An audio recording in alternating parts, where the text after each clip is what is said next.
Un gozo estar otra vez aquí, pudiendo compartir lo que Dios me habló, humildemente lo digo, y espero también poder transmitirlo con toda certeza conforme a lo que Él me ha hablado.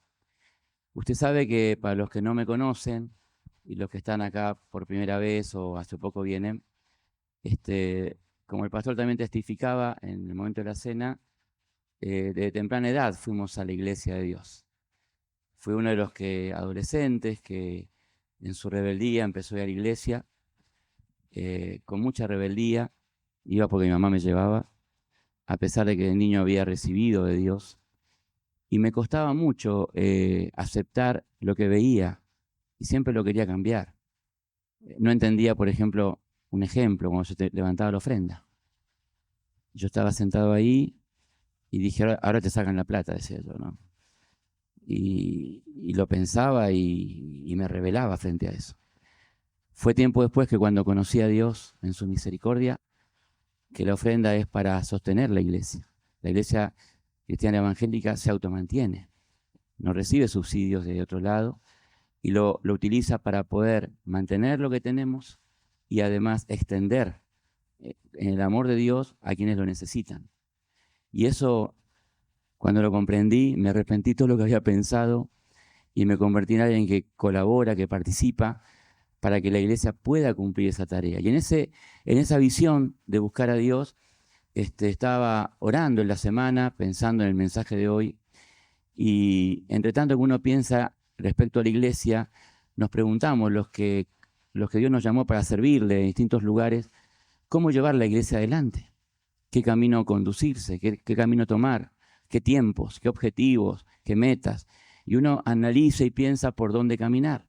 De años de iglesia, inclusive leyendo un poco la historia, uno ha visto que la iglesia ha caminado por distintos caminos. No siempre, y por eso reflexionamos, gracias, no siempre haciendo lo que Dios quiere, porque la iglesia está compuesta por hombres y mujeres, el género humano que en su imperfección se ha acercado a Dios y trata de hacer lo que Dios le dice. Intentamos. Ese es el objetivo, intentar hacer. Y el lema de la iglesia para este año es justamente hacer lo que Jesús quiere que hagamos. Justamente caminar como Él caminó. Y en este sentido, orando a Dios, me puse a buscar en su palabra y Dios me habló de un evento en la vida de Jesús cuando Dios sana a 10 leprosos.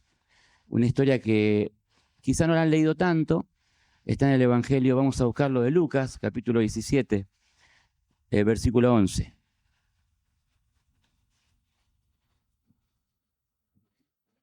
Lucas capítulo 17, versículo 11, en adelante.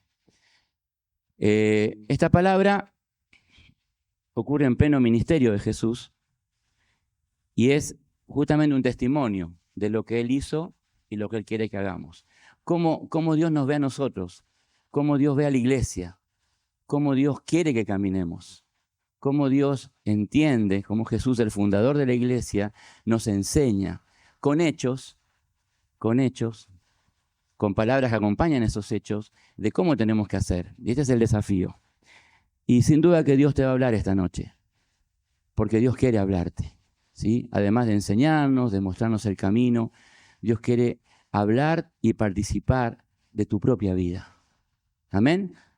¿Quién se ocupa de tu vida en la vida que llevas? ¿Quién te pregunta cómo estás?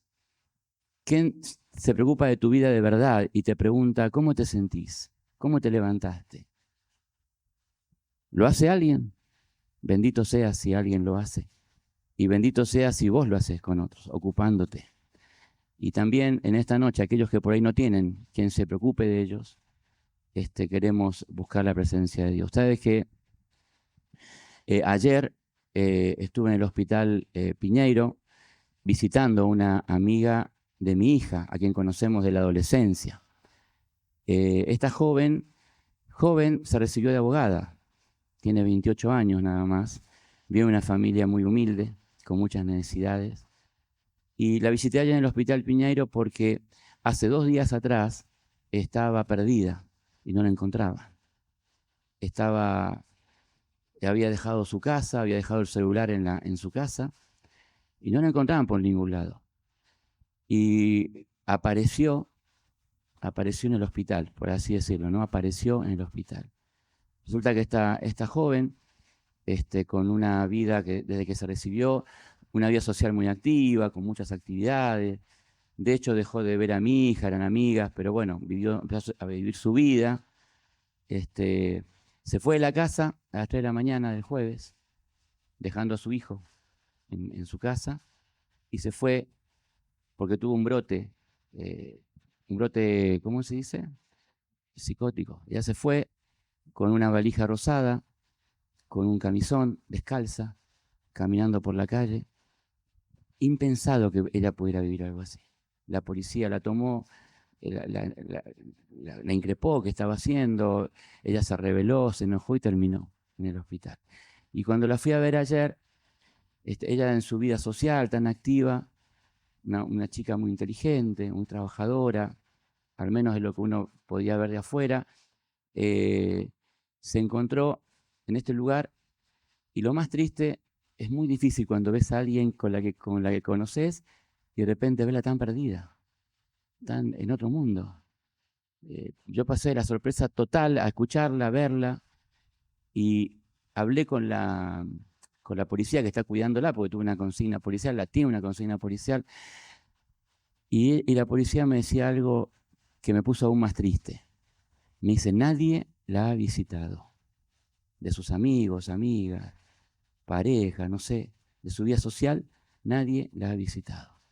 Y estaba yo ahí, que es el padre de una ex compañera que también ella dejó de ver, y de repente te encontrás con este tipo de necesidad. Y cuando estaba en el Hospital Piñero en La Guardia, ves tanta necesidad, tantas lágrimas, tanta gente grande esperando una atención, una abuelita reclamando, hace 1 hora y media que estoy esperando que alguien me vea, tanta soledad. Y cuando uno ama a Dios y le quiere servir y le quiere seguir, te encontrás con este desafío, una sociedad que vive en soledad, porque por fuera no se nota, no se aparenta.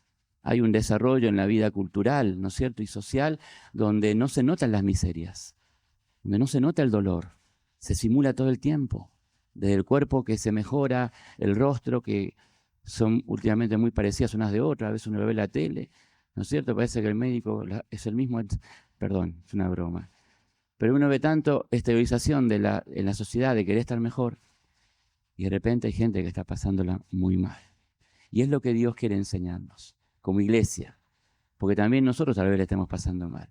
Y simulando, la vida la vamos llevando sin darnos cuenta, como el tiempo se va. Porque la vida es eso, es tiempo. Y quiero que leamos esta historia, amén. Vamos a ver lo que Dios nos dice. Dice la Biblia que yendo Jesús a Jerusalén, pasaba entre Samaria y Galilea. Tengan en cuenta estos lugares, entre Samaria y Galilea. Y al entrar en una aldea, le salieron al encuentro 10 hombres leprosos, los cuales se pararon de lejos. Y alzando la voz le dijeron, Jesús, Maestro, ten misericordia de nosotros. Cuando él los vio, les dijo, id, mostraos a los sacerdotes. Y aconteció que mientras iban, fueron limpiados de esa lepra. Entonces, uno de ellos, viendo que había sido sanado, volvió glorificando a Dios a gran voz, y se postró rostro en tierra a sus pies, dándole gracias, y este era samaritano. Respondiendo Jesús dijo, ¿no son 10 los que fueron limpiados? ¿Dónde están los 9? No hubo quien volviese y diese gloria a Dios, sino este extranjero. Y le dijo a este extranjero, levántate, vete, tu fe te ha salvado. Amén. Lo primero que uno destaca es el ministerio de Jesús, ¿no? ¿Qué es lo que hacía, lo que hizo? Y vos sabés, acá hay 2 lugares que son 2 lugares geográficos llamados Samaria y Galilea, que tienen un significado espiritual en su ministerio. En Galilea es el lugar donde él comenzó a ministrar, a trabajar, hizo su primer milagro, a predicar la palabra. Pero sin embargo, a pesar de eso, el pueblo judío despreciaba ese lugar y consideraba, como se lo van a decir a Jesús más adelante, que nada bueno podía salir de ahí. Mirá vos la visión, ¿no?, de un pueblo que despreciaba a otro. como diciendo, ¿viste? Cuando se menosprecia, se rebaja, se disvalora una persona, o sea, lo tenían ahí, como un pueblo que no podía sacar nada bueno, y Jesús va a destacar la región de Galilea porque va a ser el lugar donde él va a empezar a trabajar, a ministrar. Y Samaria era un lugar también que el judío marginaba. No lo consideraba un lugar donde Dios podía manifestarse, por así decirlo. Sin embargo, Jesús en su ministerio va a destacar el pueblo de Samaria como un lugar donde la iglesia se va a extender. Inclusive en el libro de los Hechos hay una parte cuando la iglesia se abre al mundo gentil. El primer lugar donde va a predicar Felipe es justamente en Samaria. Y Dios lo va a destacar acá, y también cuando habla del buen samaritano, destacando que ese pueblo marginado, iba a ser escenario, iba a ser la semilla donde la iglesia iba a empezar a crecer. Vos mirá la visión de Jesús. Jesús, alguien que se acerca al necesitado, al marginal, que nadie quiere tocar, que nadie quiere tomar en cuenta, Jesús se manifiesta con poder. Y eso es lo que nos habla un poco esta introducción al ministerio que él va a desarrollar. Amén. La gente despreciada, la gente que la sociedad no valora, la gente que la sociedad no toma en cuenta, es especialmente tomada por Dios para avergonzar a los sabios de este mundo.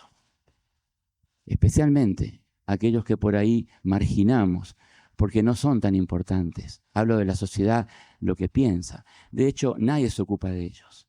¿Quién va al hospital a ver a esta abuelita a llevarle un mate? Cada uno tiene su propio mundo, su propia vida, sus necesidades. No te estoy reprochando a vos, me lo miro a mí mismo. Y me dije, ¿qué estoy haciendo acá? Acá tengo que estar, más allá acompañando a esta joven que nadie visitaba, estar en el lugar donde está la necesidad. Y Jesús demuestra esto con sus hechos. Entonces, la primera enseñanza para la iglesia y para nosotros es que tenemos que estar donde está la necesidad. Es hermoso estar acá de este lado, donde por ahí podemos estar juntos y disfrutar un montón de cosas, pero el llamado de Jesús con sus hechos y con su vida misma fue estar ahí, donde habían problemas, donde la gente no se quiere meter, porque uno tiene demasiados problemas. Bueno, Dios te manda ahí, nos manda ahí, y te llama para eso, y te capacita para eso. Es nuestra decisión seguirlo o dejarlo. Y eso lo vamos a ver en la historia. Vos fíjate que Jesús, cuando llega a ese lugar, aparecen 10 leprosos. La lepra es una enfermedad que también podríamos hablar con más profundidad en otro momento. Tiene un contexto teológico. Pero la lepra era una enfermedad que mataba a la persona y se contagiaba muy rápidamente. Entonces el leproso tenía que, en su vergüenza y en su dolor, marginarse para no afectar a su familia y a la sociedad. Había toda una cultura respecto de esto para cuidar a la sociedad. Y los sacerdotes eran, por así decirlo, quienes podían corroborar la enfermedad o la sanidad de la misma. Por eso Jesús los va a mandar a los sacerdotes. Pero nos quedamos con de este lado. Los 10 marginados que estaban ahí por esa enfermedad, yo me los imagino, en la cultura que vivimos hoy, que se reunirían a lo mejor en una cueva. Se reunirían a lamentar su desdicha, a curarse las heridas, a vendarse unos con otros, porque no podían ser tocados por otros, a encerrarse, a lamentar y esperar el fin de sus días, porque no había esperanza para ellos. Entonces, cuando ellos se enteran que Jesús está por ahí, salen de ese lugar de ostracismo, de olvido, de marginalidad, y buscan a aquel que sí tiene la posibilidad de recuperar una vida. Y esto es lo que Dios quiere que seamos como pueblo. Que la gente te vea a vos y me vea a mí como alguien que puede transmitirles la fe para creer que es posible cambiar, que es posible salir de ahí. La marginalidad en la que podemos representar a estos leprosos no solamente es por una cuestión de enfermedad, sino por cuestiones quizás que son más profundas todavía que una enfermedad física. Aquella que no se trata a lo mejor en un médico. La enfermedad del alma.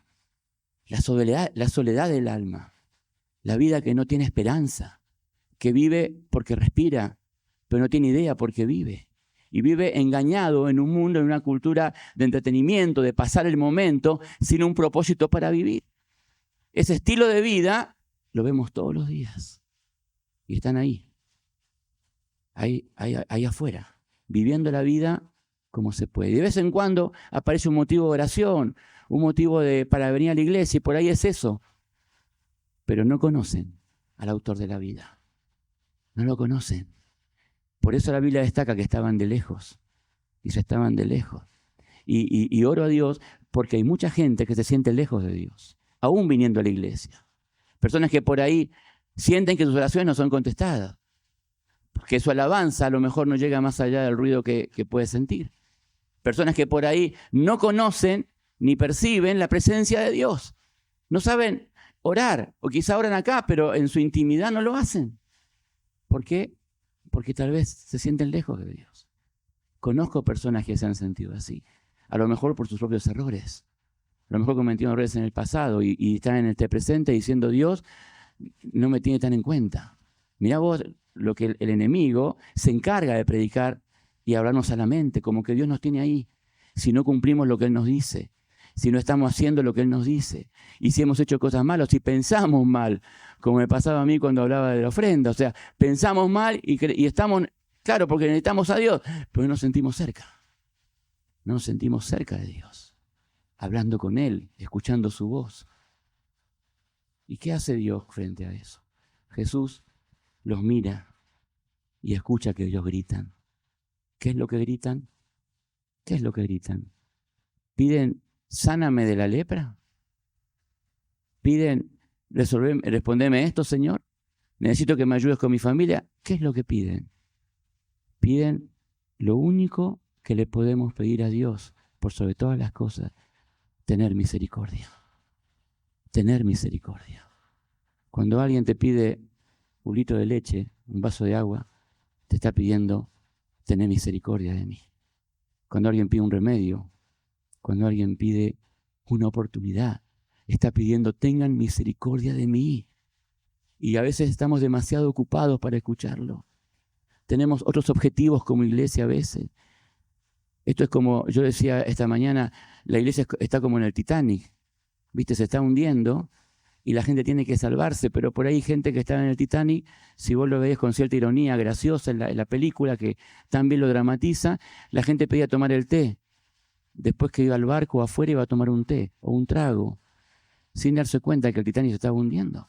Y la iglesia de Dios a veces, y lo digo con dolor, porque soy parte de ella, a veces estamos demasiado ocupados en nuestras cosas y no nos damos cuenta que el Titanic se está hundiendo y la gente se pierde todos los días.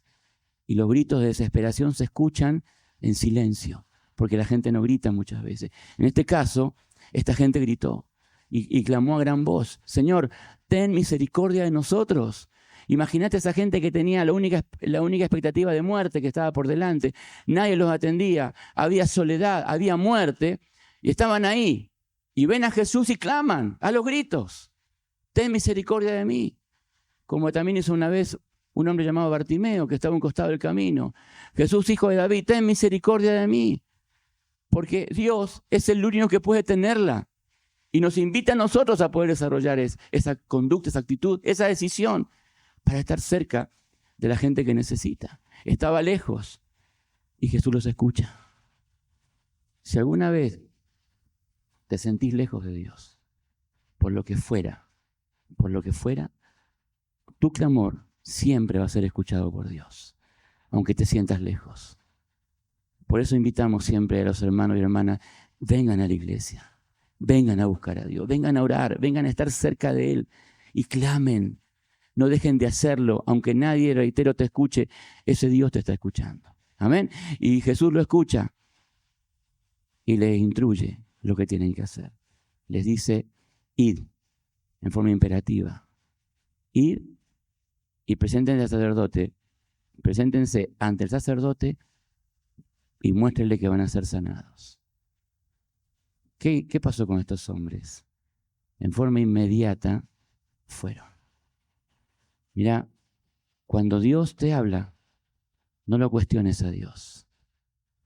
No busques pruebas si Dios te habló. Viste que a veces Dios me habla y queremos confirmarlo si estoy escuchando a Dios o estoy escuchando mi voz.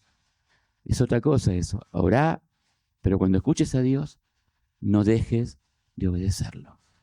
Pida lo que te pida, hacelo. Y te voy a decir algo, no demores en hacerlo.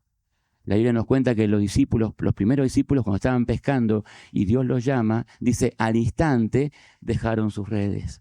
¿Por qué? Porque cuanto más rápido decidas lo que tenés que hacer, más tiempo vas a tener para disfrutarlo. Más tiempo vas a tener para resolver cosas. Hay gente que tiene una lista de pendientes enorme. Y tengo que hacer esto y no lo hace. No lo obedece, no avanza, no camina. Lo posterga. En algún momento lo haré. Si Dios te está mostrando que lo haga, lo tenés que hacer. Esta gente lo hizo. Imagínate la vida de ellos, desesperados, sin esperanza. Alguien les dice lo que tienen que hacer para mejorar, ellos lo hacen. A veces me duele cuando uno habla con la gente y dice, busca a Dios, hace esto, y le decís en la semana, no, mira, tuve que hacer otra cosa, tengo que hacer lo otro, porque tuve que estudiar, y no está mal, tuve que hacer esto. Siempre hay un pero. Es la gente que está esperando que las puertas se abran, que los ángeles bajen. Y el tiempo pasa y la vida se proyecta. Y ya no estoy tan fuerte como antes. Eclesiastés 12:1 dice, aprovecha el tiempo ahora, que sos joven, que sos fuerte, porque va a llegar un momento que no va a ser igual, porque todo tiende a terminar. Entonces, ellos lo hacen. Y cuando van caminando, atento con esto, la obediencia a Dios trae bendición a nuestra vida. Amén. La obediencia a Dios siempre trae bendición. Cuando ellos van caminando, progresivamente, la lepra se empieza a sanar. ¿Vos te imaginás lo que habrá pasado en esa gente cuando van caminando? Ese mismo camino que habían hecho al sacerdote que había dictaminado que tenía lepra, que tenían que aislarse, ahora lo revertían y caminaban hacia allá para dar testimonio de la sanidad de Dios. Amén. ¿Viste cómo cambian las cosas? Hoy estás a lo mejor lamentando tu condición, te sentís derrotado a lo mejor, lejos de Dios, pero si tú y yo buscamos a Dios como tiene que ser, ese mismo camino de derrota lo vamos a revertir. Amén. Porque Dios tiene bendiciones para su pueblo. Las puertas se van a abrir. Es necesario que le busquemos. Y esta gente cuando va caminando, me imagino, se van sorprendiendo. Ya no hablarían de sus heridas, sino de su restauración. Y cuando llegan allá, el sacerdote le habrá confirmado la sanidad. ¿Y qué hicieron? ¿Qué hicieron los 10? Celebraron seguramente, se habrán abrazado unos con otros. Pero uno de ellos, solo uno de ellos, volvió al mismo Jesús que había visto a la distancia, vuelve a rendir su vida. Testimonio de iglesia que muchas veces hemos visto, hay gente que se ha acercado a Dios por una necesidad y recibe respuesta. Pero después se olvida del sanador, se olvida del restaurador, porque ya tengo lo que recibí y sigo mi vida. Dios mío, te pido que me ayudes con esto, con lo otro, y Dios en su misericordia lo hace. A veces lo posterga, te dice que esperes, pero cuando Dios nos bendice, nos damos media vuelta y mi vida es demasiado importante para rendirla a los pies de Dios. Pero hay uno solo que vuelve, el 10%. Uno solo. Y yo meditaba en esto esta mañana y decía, ¿no es poco uno solo?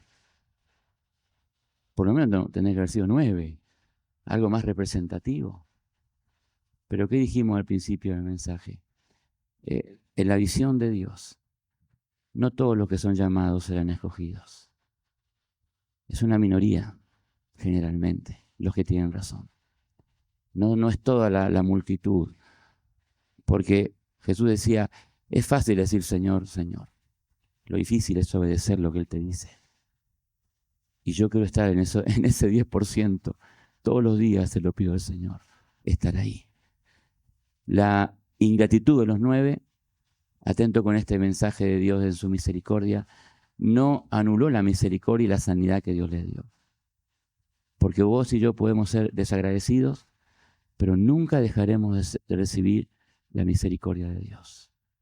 Por eso tenemos que conocer a ese Dios que nos ama. Una vez era un adolescente que ya había salido de esa rebeldía, estaba trabajando para Dios y teníamos un gran trabajo en el Parque Rivadavia, acá en Caballito. Empezamos los jóvenes, queríamos predicar la palabra al aire libre y teníamos muchas ganas, pero no teníamos ni visión, ni metodología, ni nada para poder hacerlo. Pero queríamos estar ahí. Y planificamos septiembre como un mes de la juventud para predicar en el Parque Rivadavia. Y nos mandamos y fuimos. ¿Sabes qué? No teníamos que predicar al aire libre, porque había que predicar al aire libre. Sabíamos repartir volantes, pero queríamos tocar la guitarra, cantar y predicar la palabra. ¿Y a quién invitamos a predicar la palabra? Teníamos un montón de ganas, pero no teníamos a quién elevar a su voz al cielo predicando. ¿Se entiende lo que estoy diciendo? Teníamos 17, 18 años, una vergüenza, pero teníamos ganas. Invitamos a un predicador pentecostal. Éramos bien bautistas, pero fuimos a invitar a un predicador pentecostal. Y era un muchacho que predicaba en las reuniones de oración, que mi mamá iba, mi papá, y a veces íbamos nosotros. Creo que se llamaba Roberto, y los que lo querían Robertito, lo invitamos a Robertito. Y se puso a predicar en el Parque Rivadavia. Nosotros cantamos, hicimos la fiesta musical, y viene Robertito y se pone a predicar. Y para sorpresa nuestra, empezó a hacer un llamado para que la gente se entregara a Dios. Y cuando empezamos, dijimos, ¿qué está haciendo? ¿Qué está haciendo? Y cuando vemos alrededor, había gente que llorando se acercó al altar para entregar su vida a Dios. Y ahí nos dimos cuenta, en esa adolescencia que tenía más ganas que resultado, que el Evangelio funciona. Porque es vida, es poder de Dios para la salvación del alma. ¿Amén? ¿Quién dice amén a esto? No me avergüenzo el Evangelio, decía Pablo, porque es poder de Dios. Y nosotros, después que Robertito predicó la primera vez, empezamos nosotros, como saliera. Y hubo gente que se empezó a entregar, todos los domingos. Y muchas de esas personas se incorporaron a la iglesia después de Distrito Sur, donde con el paso del tiempo a mí me ordenaron pastor ahí, en esa iglesia, amada iglesia. Y nosotros, para llevar a la gente a la iglesia de Caballito, no nos acompañaba mucha gente, vino uno solo. Y me acuerdo que un diácono dijo, alguien que servía a Dios, pero en su buena voluntad tal vez, pero en su ignorancia nos dice, che, uno solo vino. Y todo lo que hicieron allá, uno solo. Y nosotros, desafiados y felices por lo que estábamos haciendo, le dijimos, es uno que vale por 1000, dijimos nosotros. Y ese muchacho hoy es pastor, uno de los pastores de la Iglesia Catedral de la Fe. Uno de los pastores de la Iglesia Catedral de la Fe. Que después de estar en la iglesia y desarrollar su fe, no encontró un espacio y una iglesia grande lo invitó y hoy es pastor ahí. Yo tuve el privilegio, con el paso de los años, de ir a un encuentro espiritual que él dirigía con su grupo de trabajo. Entonces, ¿a qué voy? Palabra de Dios. No menospreciemos las pequeñeces. No las despreciemos. Porque uno solo que fuera ganado en el Señor vale por 100 que siguen de largo cuando uno predica. La iglesia de Dios tiene que mirar como Jesús miraba. Jesús miraba a las personas y veía en ellas lo que no siempre vemos nosotros. Veía el futuro y sembraba futuro. Cuando llama a Pedro y Pedro lo niega 3 veces, ¿vos lo pondrías de pastor a Pedro de la iglesia primitiva? Siendo que lo negó 3 veces al Señor hacía pocos días, que se borró en los momentos más difíciles. Creo que no, ninguno lo hubiera votado. Si hemos levantado la mano, ¿votamos por Pedro? Seguramente no. Y habríamos dado testimonio, no, porque Pedro hizo esto, lo otro, y teníamos un montón de palabras. Pero Dios elige a los que la gente no ve. ¿Por qué? Porque Dios no mira lo que mira el hombre. Lo dice la palabra. Dios mira tu corazón y también mira el mío. Y esa es la garantía más gloriosa del amor de Dios, que Él no mira nuestros resultados. Y termino con esto. Nos dice la palabra que ese que volvió, mira, me encanta lo que hace. Dice que volvió en el versículo 15, volvió glorificando a Dios a gran voz. ¿Glorificaste a Dios alguna vez a gran voz, a los gritos? ¿No? Después dice que, y se postró en tierra a sus pies, dándole gracias. Y destaca Jesús. Y la Biblia destaca, era samaritano. Era uno de los despreciados, de los que no debería estar acá, por una cuestión de cultura y de religiosidad. Pero ahí estaba porque Dios mira el alma de las personas. Dios no mira tu condición externa, mira tuya, mira el que está al lado, ni el que está afuera. Dios mira el corazón. Y cuando ha pasado el tiempo y Dios me llamó al pastorado y pude servir a Dios con gente tan carenciada y tan necesitada, vi personas preciosas en la calle, personas que no tenían nada y que de repente te veían a vos y te tomaban de la mano y no te soltaban. Gente fiel que por ahí te daban un abrazo y sabías que no te iban a fallar porque vos eras todo lo que tenías para ellos. Me acuerdo que en el barrio que estábamos trabajando hicimos los días lunes una jornada de fútbol para los chicos que paraban en la esquina, que se drogaban y empezaban a venir. Algunos todos desaliñados, no tenían ni pantalón para jugar al fútbol. ¿Qué van a pantalón para jugar al fútbol? Vivían muchos de la calle y empezaban a venir a jugar al fútbol. Y uno de ellos se había convertido y los había citado a otros. Ese que lo había citado a otro era el que le compraba las cosas robadas.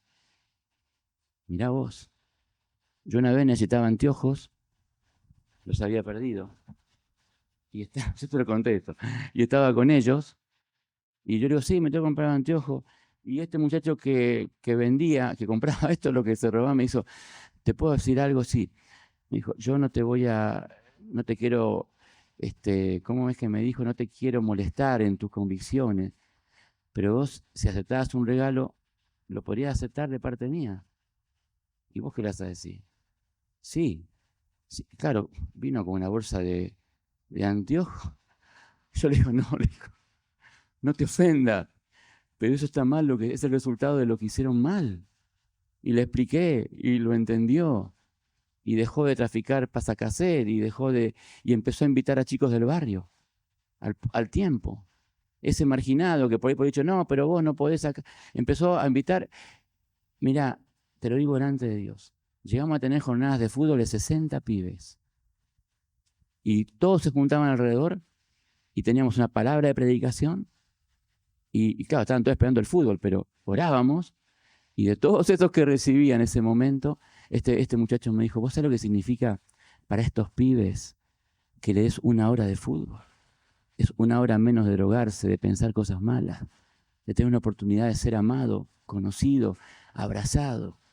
Y jugábamos ahí, disfrutaban. Y cuando terminaba el partido, no todos, como dice el texto, un pequeño porcentaje, me venían a decir, pastor, ¿cómo hago para recuperarme de las drogas? Mi vida es esto, mi vida es lo otro. Me acuerdo uno grandote una vez que me llamó a un costado y me abrazó así, yo dije, me la va a dar, porque me miraba con bronca, ¿viste? Y se puso a llorar al lado mío. Me dijo, ¿cómo hago para salir de las drogas? De esa minoría de gente, se levantaron y hoy están sirviendo a Dios en otros lugares. Y algunos ya partieron a la presencia de Dios porque tenían SIDA. Y en ese tiempo el SIDA no se curaba o no se sostenía como ahora. Y pudieron ser rescatados para la gloria de Dios. En la visión de Dios estamos todos nosotros. Y aunque vos no estés tan marginado como lo he comentado en algunos casos extremos, si vos estás lejos de Dios, Dios quiere tenerte a su lado. ¿Por qué? Porque Él tiene misericordia de vos y de mí. Y si tu clamor esta noche es, Señor, ten misericordia de mí, Él le vas a dar el espacio en tu vida para que Él trabaje en ti. Y Él te va a demostrar todo lo hermoso que Dios puede hacer de tu vida. Todo lo grandioso que Dios quiere hacer de tu vida. Termino con esto. Yo no sé si estás contento con tu vida hoy en día. Si te sentís satisfecho. Diciendo yo he logrado todo lo que quería, me siento en paz. Pero si hay una disconformidad en tu vida, no es negativa. Es el Espíritu Santo que te está molestando y te está diciendo, yo te llamé, te elegí para que seas mi siervo y para que tenga la misma misericordia que tengo con tu vida, con la gente que lo necesita. Y te puedo asegurar que si lo haces, vas a empezar a escuchar los gritos del silencio, la gente que sufre. Vas a empezar a ver los ojos de la gente y tus manos se van a movilizar. De la abundancia del corazón, habla la boca, se mueven las manos, se mueven los pies. Hermosos son los pies de aquel que predica el Evangelio. Hermoso es aquel que deja su lugar, su ego, para ir en busca de quien lo necesita. Esto es lo que Dios quiere para su pueblo. Y si vos querés ser parte de ella, de la iglesia de Dios, yo te invito en esta noche a consagrar tu vida. Así yo quiero ser parte. Yo quiero seguir a Dios. No me quiero sentir lejos. Quiero sentirle cerca. Quiero escuchar su voz. Y por último, quiero obedecerle.